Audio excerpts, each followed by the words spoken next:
आदि और इंद्रियों को वश में रखने वाला था। एक में वह राजा प्रवास की यात्रा के नियमित किया और विधि पूर्वक करता हुआ सावित्री के स्तर पर पहुंचा। वहां पर उसने राजा ने अपनी रानी के साथ इस व्रत को किया जो सावित्री के नाम से प्रसिद्ध हुआ। ये प्रकार की कामनाओं को पूर्ण करने वाला है। कुल वर्ष का फूल होके बनकर ब्रह्मा जी के लिए सावित्री जी इस राजा पर प्रसन्न हो गए। समुद्र को धारण करने वाले वह सावित्री जी को दर्शन देने के बाद पुनः विष्णु हो गई और बहुत दिन के बाद उसी राजा के यहाँ देवी के समान रूप वाली कन्या की उत्पन्न हुई। सावित्री की प्रशंसा से प्राप्त सावित्री की पूजा करने के बाद हुए।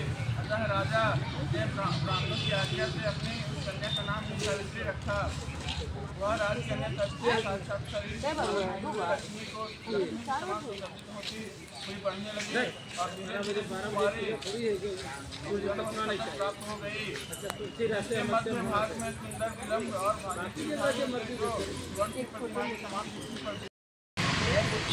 तुम्हें योग पर देने का समय आ गया है।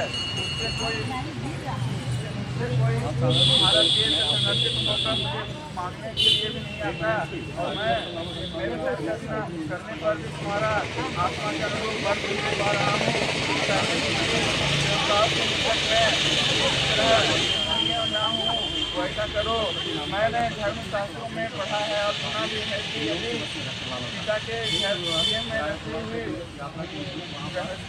विवाह के पहले ही कमजोर कन्या राजू धर्म से हो जाती है और पुत्र के समान बन जाती है तथा उसके पिता को ब्रह्म हत्या के समान पाप लगता है। इसीलिए हे पुत्री, मैं तुमको भेज रहा हूँ। तुम स्वयं अपने लिए वर ढूंढ ले आओ। मित्र मंत्रियों के साथ शीघ्र जाओ और मेरी बात को मानो। इसके बाद जैसा कहते हैं वैसा ही होगा। ऐसा करके सावित्री घर से निकल गई और राजऋषियों के रंग में तपोवन की ओर चल पड़ी और वहां पहुंचकर मानवीय ऋषियों को प्रणाम कर सभी तीर्थों और आश्रमों में जाकर पुनः मंत्री के साथ सावित्री अपने घर पर आए और वह पिताजी के समक्ष पवित्र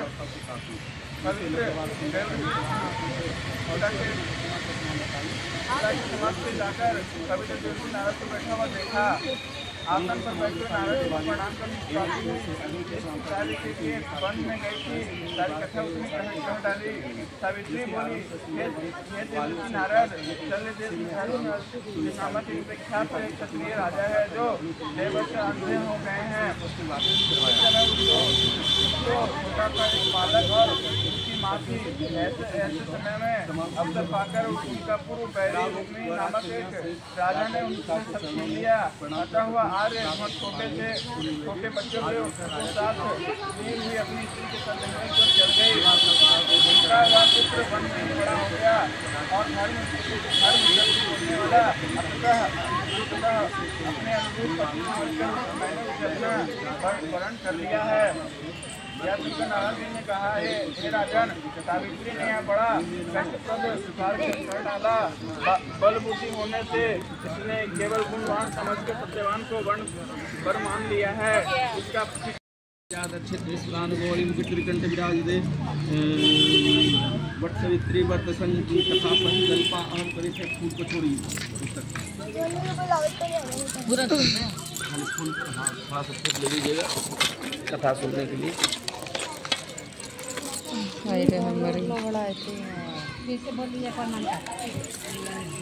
आपने अच्छा फूल ले लीजिए, कोई दिक्कत नहीं है। दोबारा बोलेंगे क्या दिक्कत है।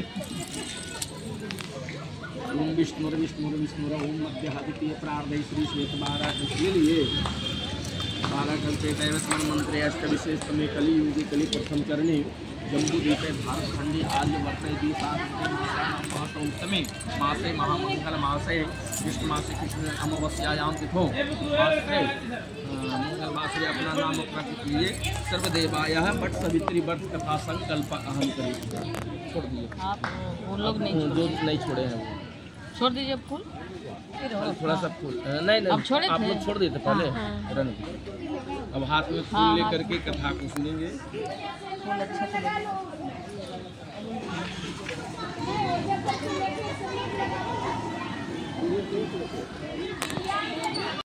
हे देवादिदेव जगतपति भगवान शंकर प्रवस्त क्षेत्र में स्थित ब्रह्मा जी के प्रिय जो सावित्री देवी हैं, उनका चरित्र आप मुझसे कहिए, एवं जो स्त्रियां को पतिव्रता देने वाली और सौभाग्य की प्रदान करने वाली और महान अभ्युदय करने वाली व्रत महात्मा है। यानी कहें कि जो देवी पार्वती जी वट सावित्री व्रत कथा की इतिहास जो पुरानी है उसके बारे में बताइए, उसका भी वर्णन करने का कृपा करें। भगवान शंकर बोले, हे महादेवी, प्रभास क्षेत्र में स्थिति महान पतिव्रता सावित्री असाधारण चरित्र को भी मैं तुमसे कहता हूँ।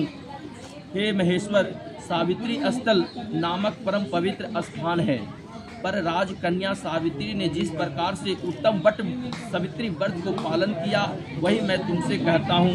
मद्रास देश में धर्मात्मा सभी प्राणियों के हित में तत्पर अपने राज्य के निवास करने वाली प्रजा का प्रिय अश्वपति नामक एक राजा था। अश्वपति नामक एक राजा था जो कि क्षमाशील, सत्यवादी और इंद्रियों को बस में रखने वाला था, किंतु उनके कोई संतान न थे। एक समय वह राजा प्रवस्त क्षेत्र की यात्रा के निमित्त वहां पर आए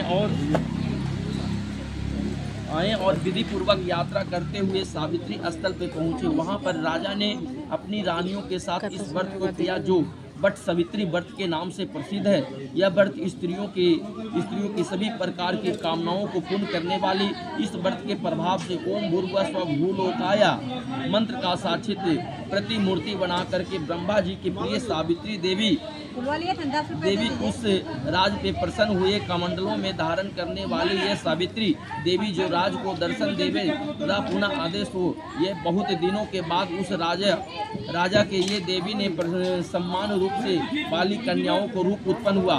तब देवी सावित्री को पूजा करने और वट सावित्री व्रत करने का उत्पन्न हुआ। उस कन्या का नामांकन राजा ने ब्राह्मणों को आज्ञा से सावित्री नाम रखा। वह राजकन्या ने सावित्री साक्षात शरीर धारण की हुई लक्ष्मी के समान शोभित होती हुई, यानी वह बहुत तेजस पुत्री थी। वह बुद्धि को बढ़ने लगी और धीरे धीरे सुकुमार होने लगी। अंगों वाली यौवन व्यवस्था से जिसके मध्य भाग में सुंदर और नितम भाग विस्तृत थे और जो स्वर्ण की प्रतिमा के समान दिखाई दी, वो सोने के प्रतिमा के समान सावित्री दिखाई देती थी। वो लोग देख करके समझते थे कि ये कौन है, देव है, देवता है, कौन। एक तेज की दीपा शिखा से प्रसन्न प्रज्वलित होती थी। वह वट सावित्री द्वारा कहा हुआ सावित्री व्रत को करने लगी। व्रत की आरंभ से सुंदर वर्ण वाला उस कन्याओं को उपवास करने वाले सिर से स्नान कर करके देवी का प्रतिमा के पास जा करके अग्नि में हवन कर करके ब्राह्मणों को स्वस्ति वाचन कराया और उन ब्राह्मणों को अवशिष्ट पुष्पांजलि ग्रहण करके सखियों के साथ हुई लक्ष्मी देवी को समान सुंदर रूप से शोभित हुई बारहों से राजकन्या पिता के समीप जा करके चरणों को प्रणाम कर करके प्रथम प्राप्ति पुष्पांजलि को निवेदन कर करके हाथ जोड़ करके राजा प्रवस्त स्थित हुए युवा व्यवस्था को प्राप्त हुई। देख करके राजा ने उनको विषय को मंत्रित परामर्श लेकर के राजकन्या से कहने लगे, हे पुत्री, तुम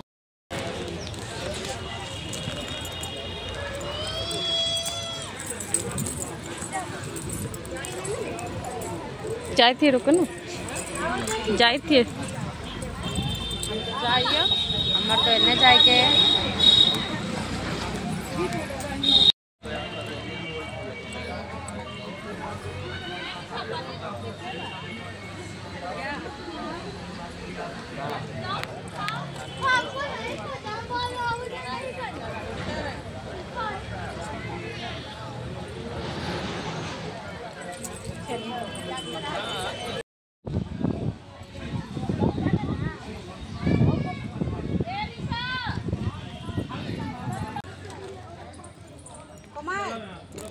आइए कथा कहेंगे।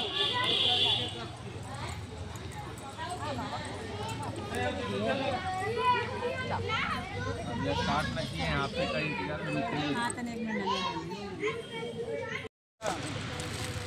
लकड़ियाँ को काटते समय उसके सिर में पीड़ा होने लगी। लेकर सावित्री से कहने लगा, बहुत वेदना हो रही है,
हाथ दीजिए हाथ।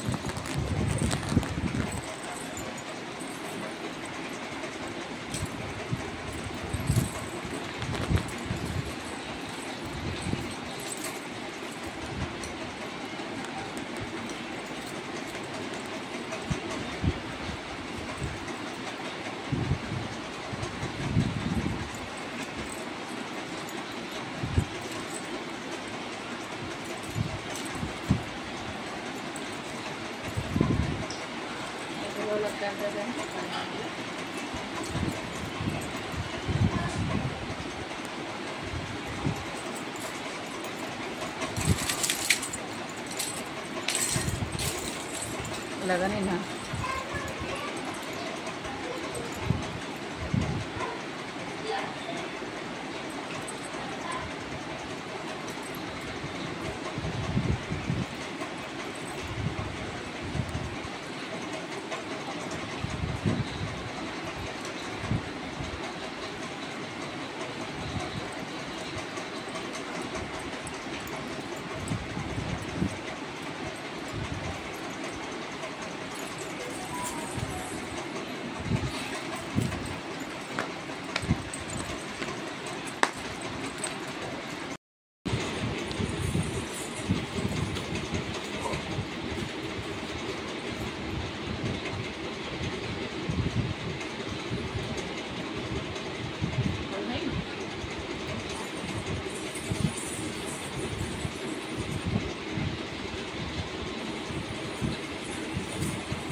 Use on half foot of fellow.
Use on half foot of fellow.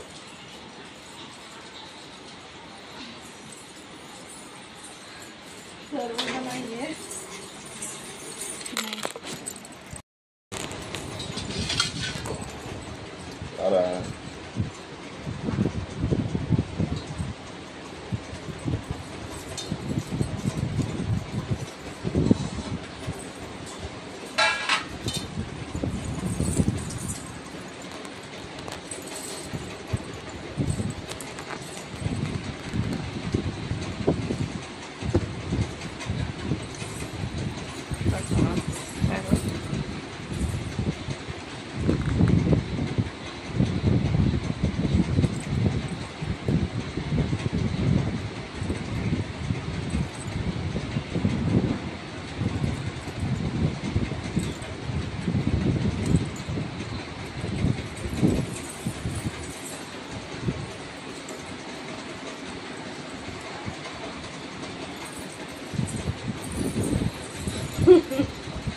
लीजिए हाथ।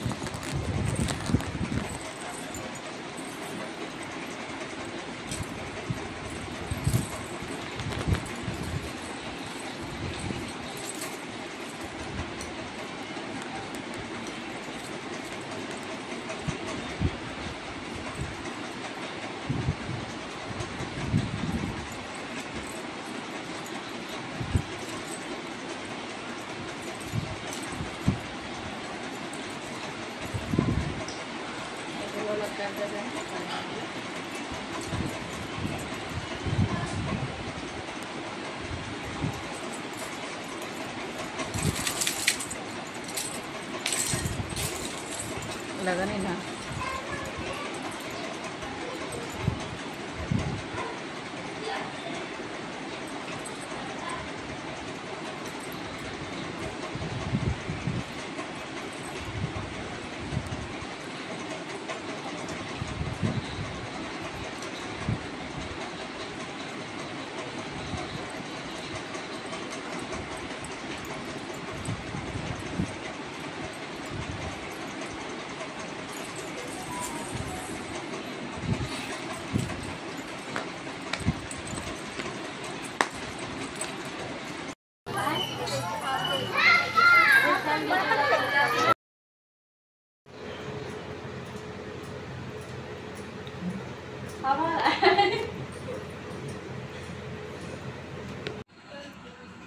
Ei.